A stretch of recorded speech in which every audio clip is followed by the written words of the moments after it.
Anuncia el presidente Peña Nieto medidas para la reconstrucción de la Ciudad de México tras el sismo.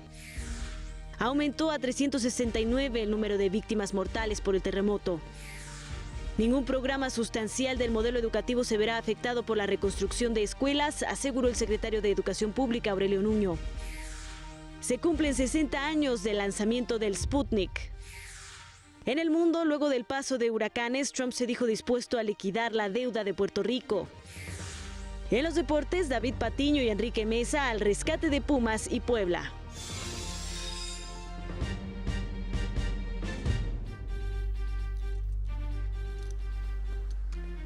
Muy buenas tardes, soy Ana Cristina Olvera, los saludo con mucho gusto a nombre de Enrique Lascano, el titular de este espacio informativo, y lo invito a que se quede conmigo durante la próxima media hora para ponerlo al tanto de lo que ocurre en nuestro país y en el resto del mundo. En estos momentos, el presidente Enrique Peña Nieto está encabezando la residencia oficial de Los Pinos, una reunión donde está anunciando medidas para reconstruir la Ciudad de México, acompañado de miembros de su gabinete y también del jefe de gobierno de la Ciudad de México, Miguel Ángel Mancera. Vamos hasta allá, hasta Los Pinos en vivo. Y por supuesto, habrán de tenerse las mesas de atención como cada gobierno en lo local estará estableciendo y acompañados, debo decirlo, de autoridades del gobierno federal para poder atender cualquier caso de excepción, cualquier caso muy particular que seguramente los habrá en este escenario y en este reto que estamos enfrentando.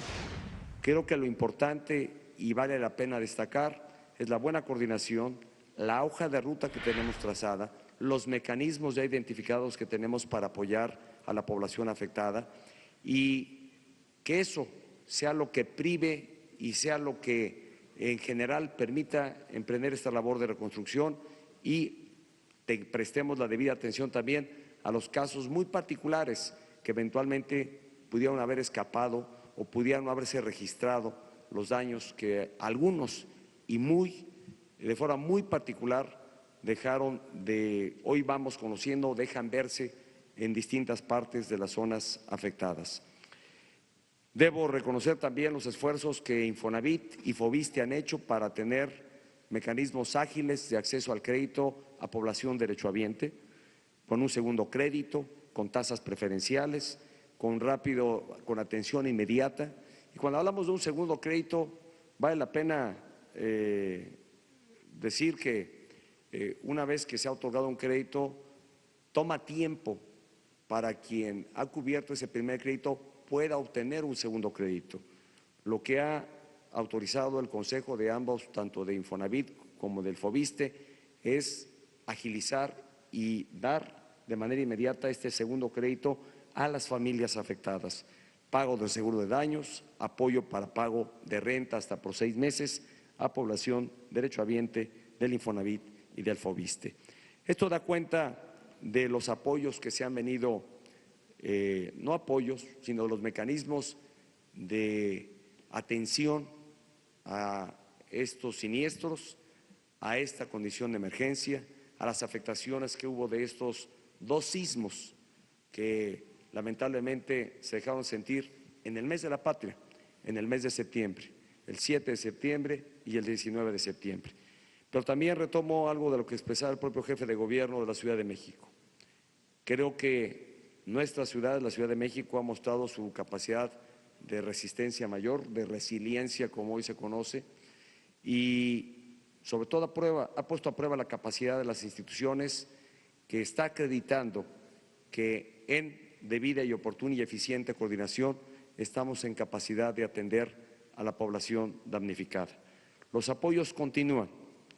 Allá en entidades como Chiapas y Oaxaca seguimos todavía no solo haciendo llegar ya los apoyos económicos para la reconstrucción, sino todavía haciendo labores de limpieza, de remoción de escombros, en una tarea que podría hacerse a mayor velocidad, pero en sí misma impone un enorme reto por las condiciones muy particulares de las entidades, particularmente Chiapas, Oaxaca, Morelos, Puebla, Guerrero, Estado de México, en donde la remoción de escombros en lugares apartados, recónditos de la geografía y además lugares a veces de las zonas urbanas muy estrechos, pues hace difícil la operación a veces de poder hacerse con maquinaria, sino de forma manual auténticamente.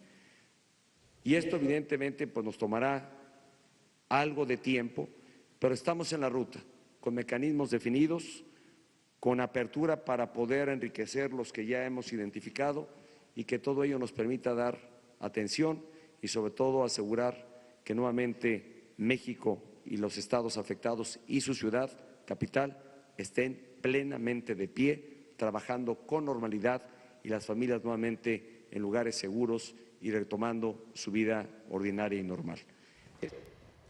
Estas son las palabras completamente en vivo del presidente Enrique Peña Nieto desde la residencia oficial de Los Pinos, pero antes, miembros de su gabinete, como el secretario de Hacienda y el secretario de Educación Pública, también hicieron anuncios respectivos a sus diferentes áreas a cargo, y por eso nos enlazamos con Gustavo Castillo, quien estuvo siguiendo esta reunión desde el inicio. Gustavo, muy buenas tardes.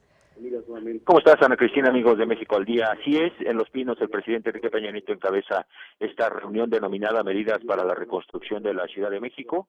Asisten a este encuentro que inició hace 1 hora y media el gabinete del gobierno federal, entre ellos, como tú bien dices, los titulares de Hacienda, de Gobernación, de la Secretaría de Educación Pública, Salud, Sedena, Marina, el jefe de gobierno de la Ciudad de México, además de la representación del sector privado.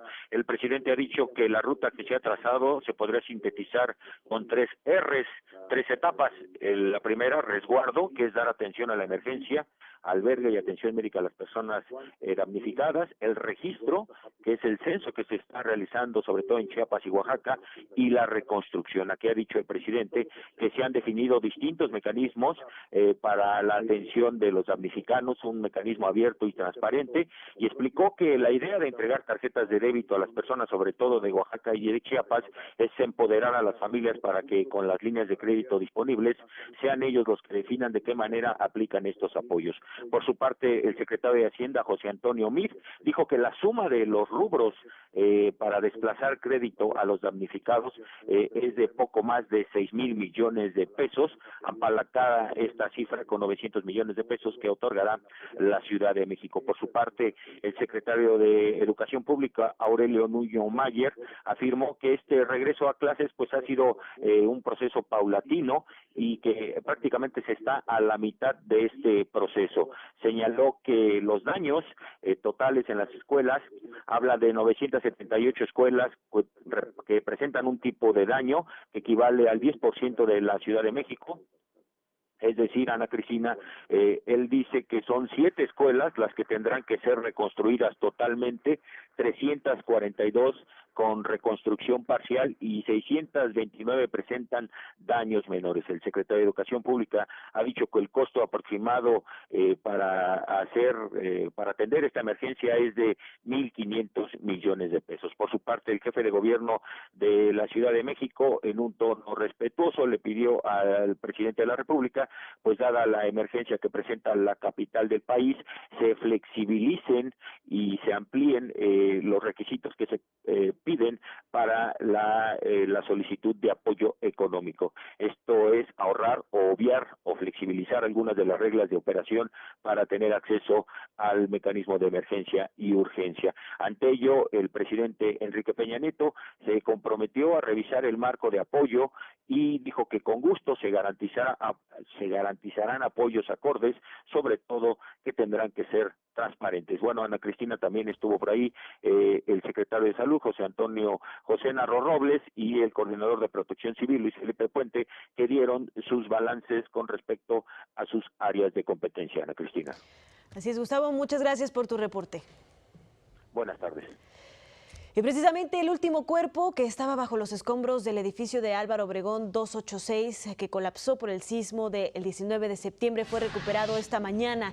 Con esta acción se contabilizaron en el lugar un total de 49 cuerpos, concluyendo las labores de rescate. El subsecretario de Derechos Humanos de la Secretaría de Gobernación, Roberto Campa Cifrián, informó que se atendió el compromiso de no ingresar maquinaria pesada hasta que se recuperaran todos los cuerpos. El coordinador Ecuador, las cifras de víctimas por el terremoto aumentó a 369 entonces. El coordinador nacional de Protección Civil, Luis Felipe Puente, precisó que se trata de 228 personas en la Ciudad de México, 74 en Morelos, 45 en Puebla, 15 en el Estado de México, 6 en Guerrero y 1 en Oaxaca. Y el secretario de Educación Pública, Aurelio Nuño, recorrió las escuelas afectadas tras el sismo en Tehuitzingo, en Puebla. Ahí anunció que a través del programa Escuelas al 100 están garantizados 1.100 millones de pesos que se sumarán a lo que aporte también el gobierno de Puebla para reconstruir totalmente 68 planteles en ese estado. 15 millones de pesos que se van a sumar a los recursos que ya ha puesto el gobierno del estado, ya nos lo decía el señor gobernador, más de 300 millones, y de eso de manera conjunta nos va a permitir financiar plenamente la reconstrucción total de 68 planteles y apoyar a más de 1,000 planteles que requieren de un tipo de reconstrucción parcial. También dio a conocer que avanza la revisión de escuelas en la Ciudad de México y en los estados que resultaron afectados. Informó que este miércoles regresaron a clases otras 488 escuelas en la Ciudad de México, por lo que ya suman 4.868 planteles revisados con el dictamen de seguridad estructural.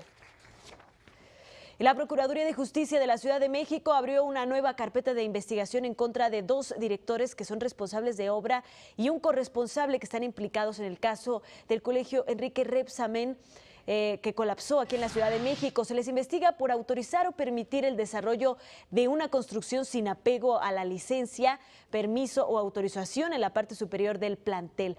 A 2 semanas del sismo, alrededor de 50 manifestantes, en los que se incluyen a niños y también a adultos, realizaron una protesta en el cruce de Las Brujas y División del Norte, donde exigieron justicia y que la directora y dueña del plantel, Mónica García Villegas, dé la cara.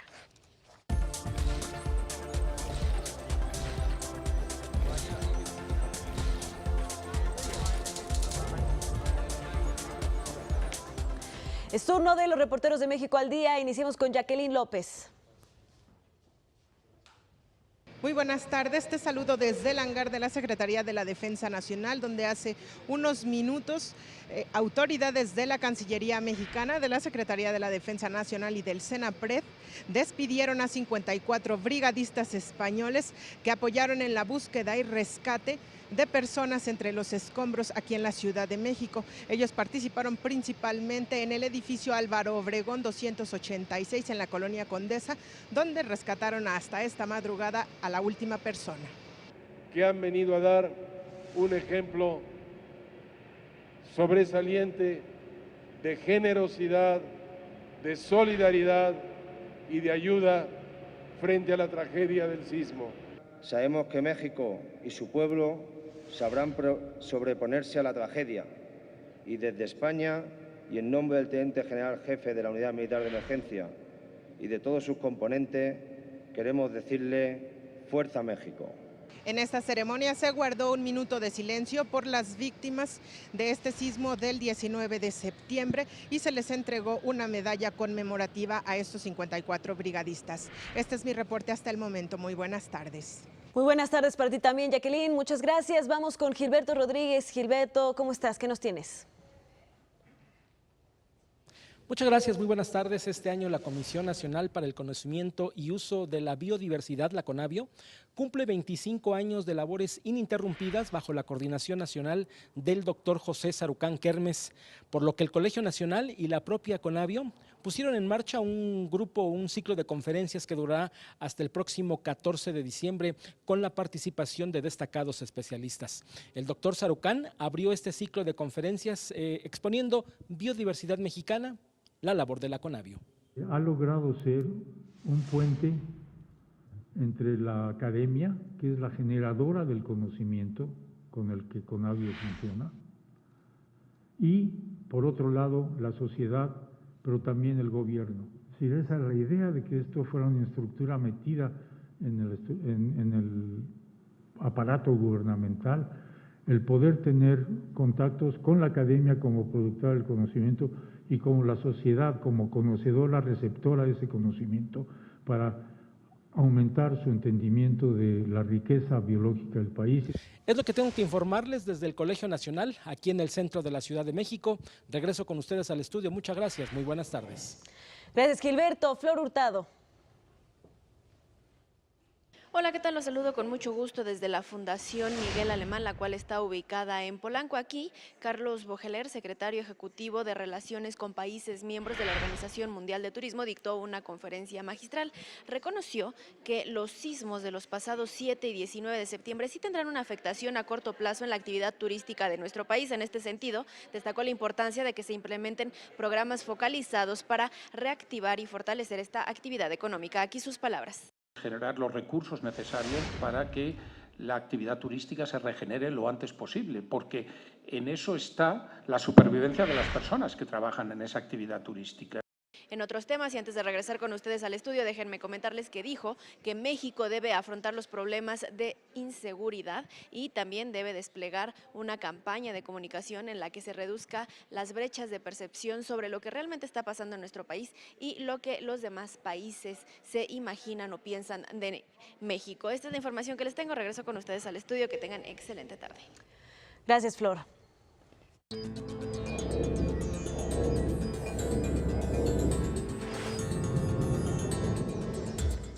Rodolfo Hernández y lo que ocurre más allá de nuestras fronteras. Rodolfo. Ana Cristina, amigos de México al día, muy buenas tardes y de nueva cuenta abrimos en España, donde la crisis por la intención separatista de Cataluña continúa. El Parlament, es decir, el Congreso catalán, acordó llamar a sesión del Pleno para el próximo lunes. Así lo acordaron los partidos Junts pel Sí y la CUP, que además advierten que ese mismo día podría declararse la independencia. Y hace unos minutos habló el presidente de la Generalitat, Carles Puigdemont.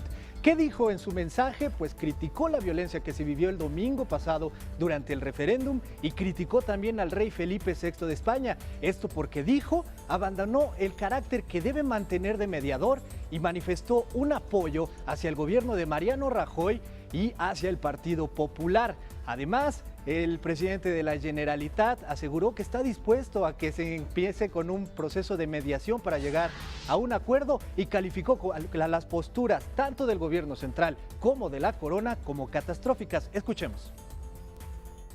Ignoran deliberadamente a los millones de catalanes que no piensan como ellos. Ignoran deliberadamente a los catalanes que han sido víctimas de una violencia policial.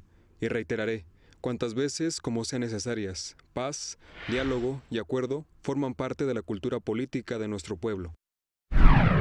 Y el tema catalán se debatió en la Eurocámara. Ahí el vicepresidente de la Comisión Europea, Frans Timmermans, aseguró que si bien la violencia no es la solución, en algunos casos el uso de la fuerza es necesario.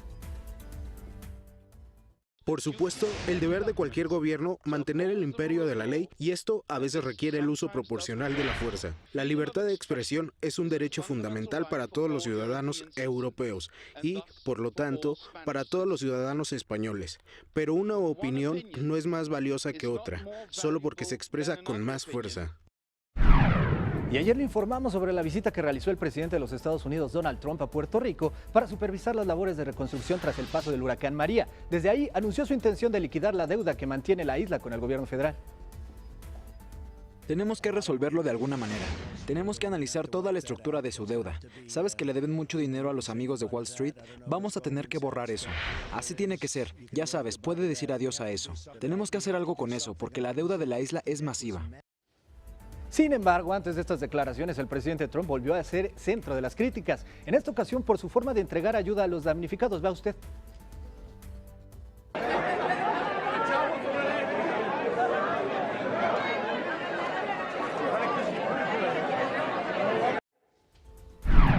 Ahí está el presidente Trump. Y siguiendo con temas de los Estados Unidos, el canciller Rex Tillerson convocó a una conferencia de prensa para aclarar los rumores sobre una supuesta ruptura con el presidente Donald Trump. Esto después de que el mandatario contradijera al jefe de la diplomacia estadounidense en el tema Corea del Norte y de que diversos medios aseguraron que el vicepresidente Mike Pence lo convenció de mantenerse en el cargo el verano pasado. Se habla incluso de que el canciller llamó idiota al presidente. Escuchemos a Rex Tillerson. El vicepresidente nunca ha tenido que persuadirme para seguir siendo secretario de Estado porque nunca he considerado abandonar el puesto. Valoro la amistad y el consejo del vicepresidente y admiro su liderazgo dentro de la administración del presidente Trump. Y es tiempo de los deportes. Voy contigo, Eduardo Gaitán. Muy buenas tardes.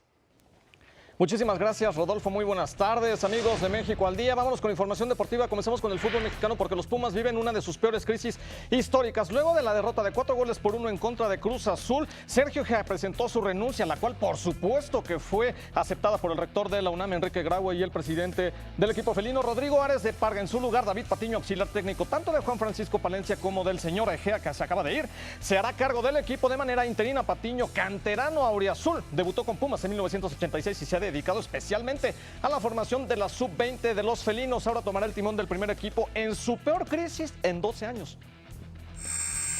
Y seguimos hablando del fútbol mexicano y de los equipos que se caen a pedazos. El Puebla también tiene severos problemas tanto en la tabla general como en la de cocientes en el drama del descenso tras la salida de Rafael Chiquis García. Enrique Mesa fue presentado como nuevo director técnico de la franja. El Ojitos tomará las riendas de su séptimo equipo en primera división y será su 12ª etapa como entrenador. Sus auxiliares serán Juan Reynoso, usted lo recordará, con Cruz Azul, y Marcos Trejo. La tarea no será fácil. Los del Angelópolis se ubican en penúltimo lugar con 8 puntos de 33 disputados y son 15 de la tabla de cocientes, a 6 puntos del abismo.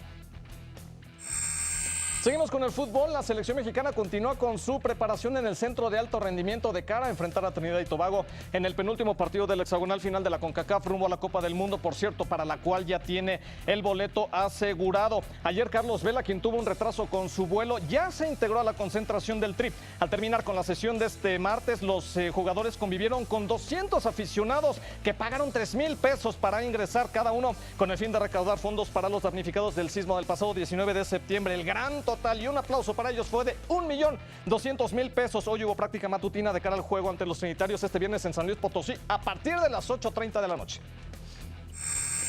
Vamos con el wild card de la Liga Americana. Ya iniciaron los playoffs de las grandes ligas. Este es en territorio yankee, allá en la Gran Manzana. El equipo de los Yankees en contra de los Twins de Minnesota. El que pegaba palo de vuelta entera era Eddie Rosario, que le daba la bienvenida a Luis Severino. Duelo 100% dominicano en la Lomita. Allí estaba el 2-0 y se iba con la grúa Severino. Ervin Santana, hombres en las esquinas en primera y en tercera. Didi Gregorius conectaba también palo de vuelta entera por todo el derecho para poner las cosas 3-3. Era un juego de verdadera locura. Nos vamos a la parte baja del segundo episodio. Santana, Todd Frazier conectaba por todo el central, pero estaba Byron Buxton, que iba a arriesgar el físico para quedarse con esa esférica. Y nos vamos al cuarto episodio. El hombre que imparte justicia, Aaron Judge, estaba mandando también la pelota hasta el otro lado de la cerca con José Berríos en la Lomita. Victoria para los Yankees, 8-4.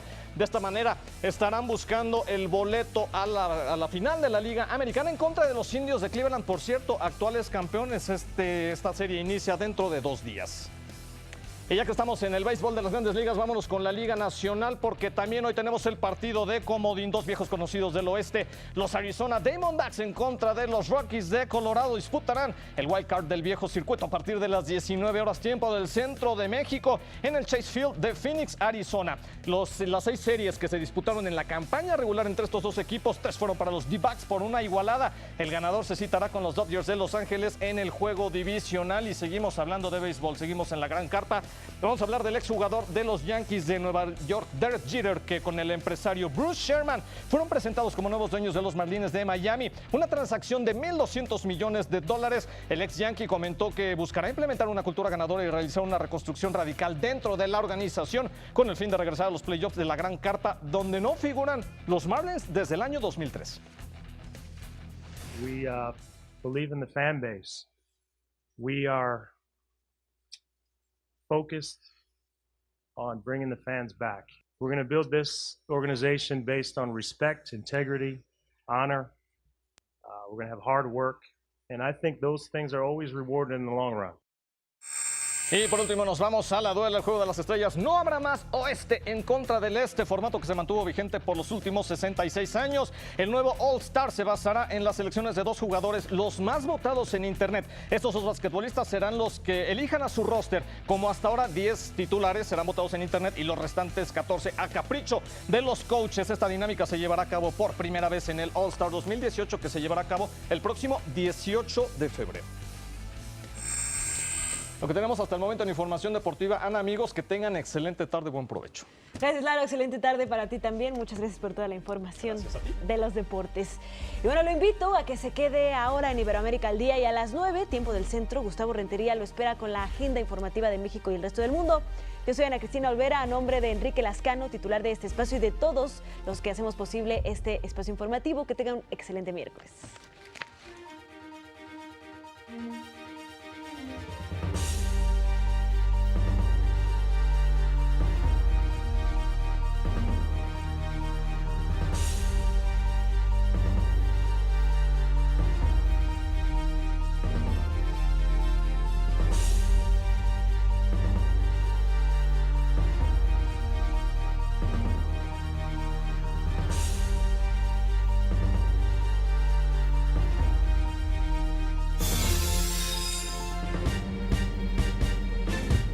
Esto es México al Día.